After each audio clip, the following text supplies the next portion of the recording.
कह दो कि ए कौम, तुम अपनी जगह अमल किए जाओ, मैं अपनी जगह अमल किए जाता हूं। अनकरीब तुमको मालूम हो जाएगा कि किस पर अजाब आता है जो उसे रुसवा करेगा और किस पर हमेशा का अजाब नाजिल होता है। हमने तुम पर यह किताब लोगों की हिदायत के लिए सच्चाई के साथ नाजिल की है, तो जो शख्स हिदायत पाता है तो अपने भले के लिए, और जो गुमराह होता है तो गुमराही से अपना ही नुकसान करता है।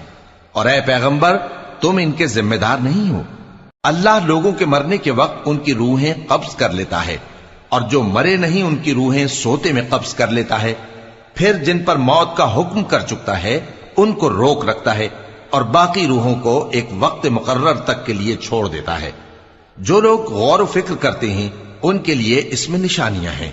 क्या इन्होंने अल्लाह के सिवा और सिफारिशी बना लिए हैं? कहो कि खा वो किसी चीज का भी इख्तियार न रखते हों और न कुछ समझते ही हों, तब भी